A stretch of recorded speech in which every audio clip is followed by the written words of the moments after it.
All right, y'all. So, in the middle, I have 1 year, 3 month old giant sequoias, planting of three. They were the only three that survived of my original seedlings that I started last December, December before last. And then just to give you a quick update, boom, boom. These are the three babies, the giant sequoias that I brought back with me from San Francisco when Laura and I went to the Muir Woods National Forest. And so I did that little grow kit. I got 3 out of the 8. Well, I got 4 to germinate. 1 withered away and died off. 4 out of 8 came up, re-elasting. So ironically, 3 is my favorite number. So that works for me. So these are really tiny. So I did these in October, I believe, early October. So October, November, December, January, February. We're looking at 5 months old as opposed to 15 months old. Okay. And then on the outsides here, this was the most dominant of the coastal redwoods that I grew from seed. And so I just let that thing grow all summer. And I love how it's a split trunk here and they're coming up a lot of vertical growth together. Typically, I wouldn't want that in a tree, but after going to that national forest and seeing the ginormous trunks, and then, they would split at certain points and then go really close together, really close together. Some would even like grow together. So it was really cool. So I love this one. This one is awesome. Oh. And then over here, this is a planting of another 3. A more dominant one. This is the runt, and then a medium-sized one. I don't mark these. The way I tell the difference is the coastal redwoods have redwood, and the giant sequoias have more of like a deep brown, maroonish hue. Hue. So I'm going to leave this crazy branch because it looks like it is budding up. So that would be nice to have a really dominant branch come in early on. So I'm going to leave that down low because that makes that one unique. And then up top, I don't like the top at all. So I'm going to get below where it splits. Take that out.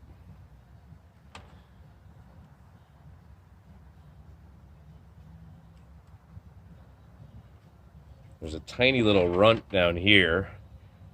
I don't know if it's going to come back or not, but I'm not going to prune that.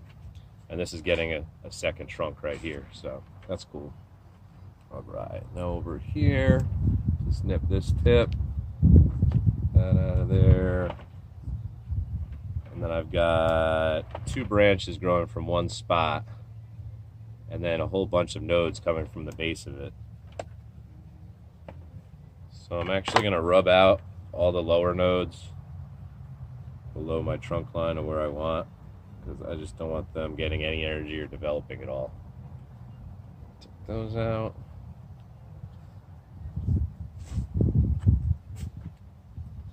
And if they're young enough, you just kind of like pinch them off. I feel like it's not worthy of actually pruning because it's just a little bud. There's one coming out of the base of this branch, I'm taking that out, and then one coming from right where it meets the trunk. So that's where, if I was taking the whole branch off, I would prune right back to that and let that bud grow in. But since I'm letting the branch grow, I'm re-diverting its energy there. All right, the rest, there's lots of buds. I'll let that develop. Over here, we'll do that same thing. Get these little buds at the start of the branch out of there. You don't need more than one branch from one point. It causes it's causing a slight inverse taper. It's a little thicker right here, so it causes that spot to bulge. So which one do I want? This one's more dominant. This one I don't even know if it would survive, and it's from like the base of the other one, so we'll just take that out. Probably this other one was here first. And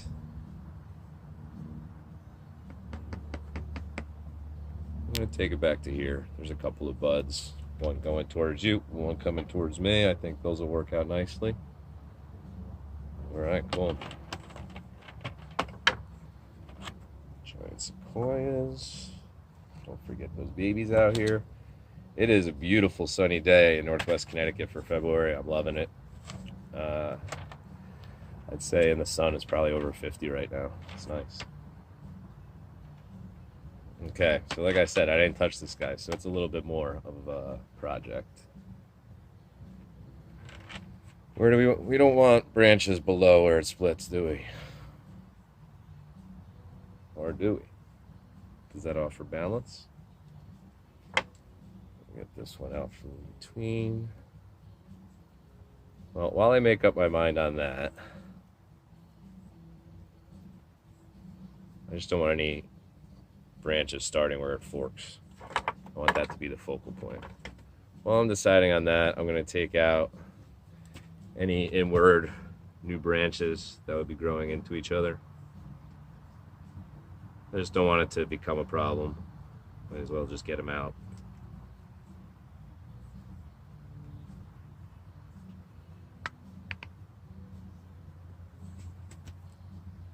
And I mean, this is just budding up so amazingly. Anywhere there's a branch that I think I'm going to keep and there's a bud at the base of it or in the top of it, right where it meets the trunk, I'm taking that out. I don't want to call it the branch crotch or the tree crotch, but you know, like in the crotch where the branch meets the trunk. All these little buds are coming out of there. You don't want that. So I didn't want that. It's kind of a cool branch.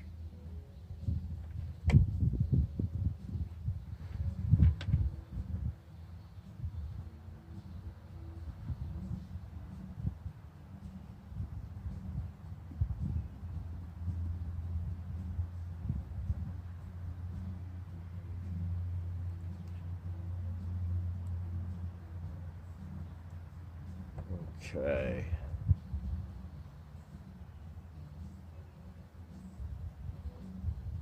So they come up and they split again up here. I don't think I want that yet.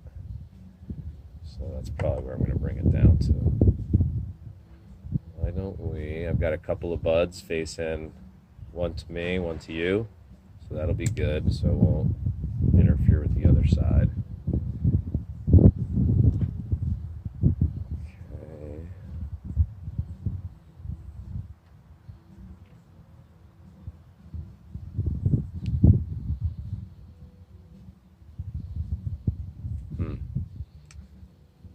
It's difficult because there's two buds right below where it forks again.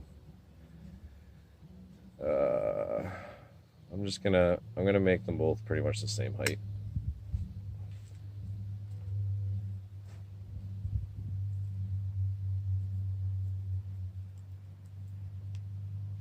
Yeah, I don't like these. I know that this thing's gonna grow really well, so I'm not concerned with taking all of this off. Laura's probably gonna have a heart attack when she sees this video. There's a bud coming at the base of this branch, but the branch doesn't look that cool and healthy, so I'm gonna take the branch out, let that bud come in.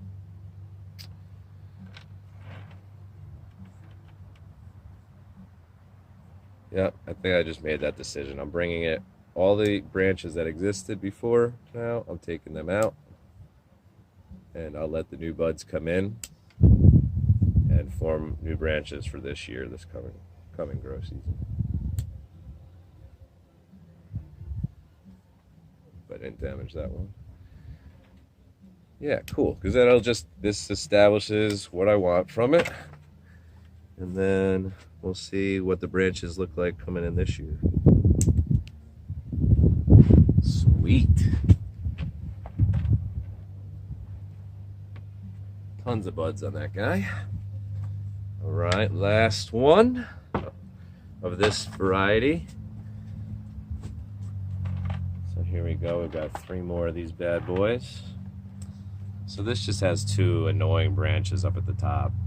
I'm just going to take them out. There's a ton of buds up here. All right, so take out those 2 branches. I think I like this branch. I'll let that be.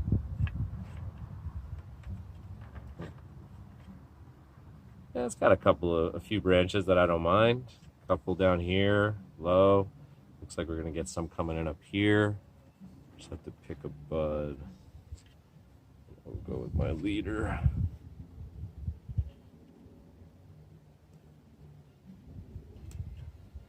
And there's two more up top here. I'm just gonna take one out. Yes. This seems to be splitting into 4 up here, so I'm gonna take off the tip. The tip here. And why not? Nip the tip down here. We tip nipping. Alright, this branch is growing. It's growing back towards the other tree. I don't like any of this horizontal branch stuff on these. I think I'm going to want them all to have some sort of upward. I don't want any down weeping.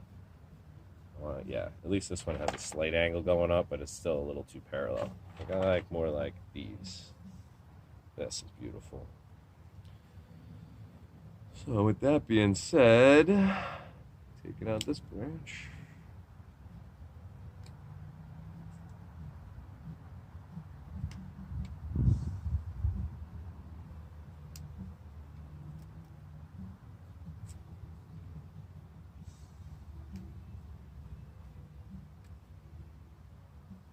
Just nipping the tip. There's a triple bud up there, bringing it back to the single bud below it. All right, big boy. Oh, I hate this branch.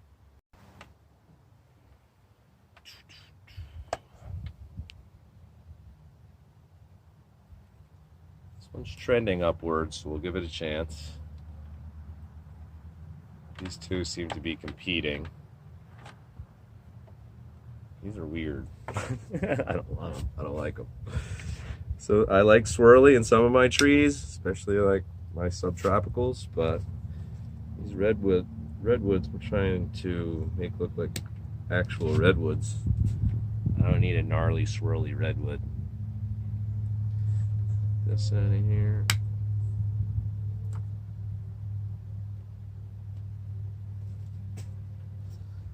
These are better, the vertical ones.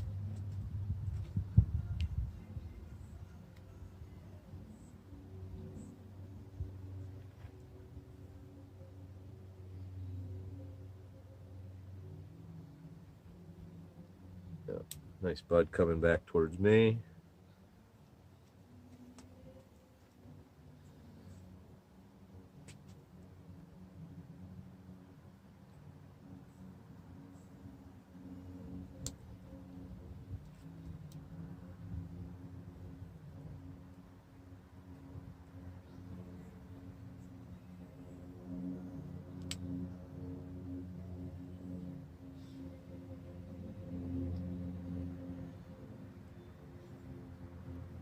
So once I decide to keep a branch, I'm just going to make sure that I get the bud that's coming from the crotch.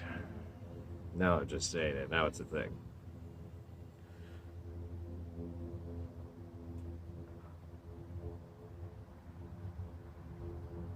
Oh, you know, there's a couple trying to come in, so I'm going to take these branches out.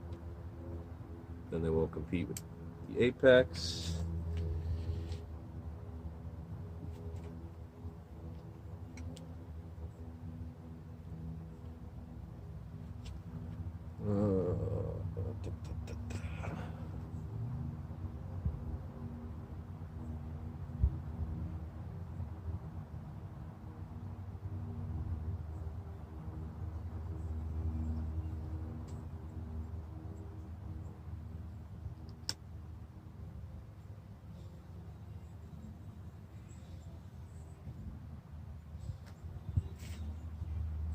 Cool. All right, y'all, I'm going to end part 2 here, continuing on with bonsai spring pruning here at the ranch. So thanks a lot for joining me, and if you didn't check out part 1, go ahead and go back on the playlist and check it out. Hey, y'all, welcome back to the ranch. I'm Jared Paul. And this is going to be part 2 of the spring bonsai pruning. So before we get back outside, I just wanted to show you a couple of accessories that I picked up over the weekend. I went to this store called Mother Earth in the town Laura and I are getting married in. And I got some cool accessories. They have gemstones and incense and all sorts of healthy healing type of deals. So I picked this up. It was 20 of them. Yeah, it's for 8-year-olds.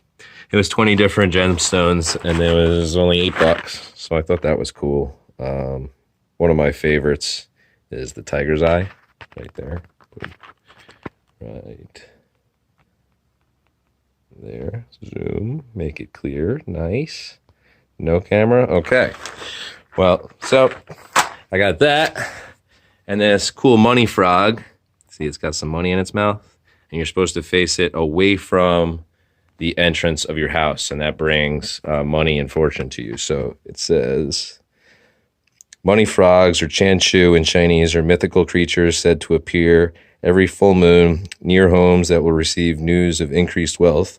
In ancient China, these frogs were symbols of luck and good fortune. Today, a 3-legged, red-eyed money frog adorns homes and offices in hopes that the age-old symbol will usher in new financial opportunities and prosperity. According to Feng Shui beliefs, the Chanshu is symbolic of the flow of money and therefore should never be positioned facing towards a door or outwards. Place a money frog by a room's entrance facing inward to promote the flow of money your way. So we're better than to put the freak 3-legged red-eyed frog than with the money tree. And that thing is growing crazy. So without further ado, we've got some coastal redwoods and giant sequoias. Pruning those up. That's what's coming up on today's episode of Jarhead Bonsai.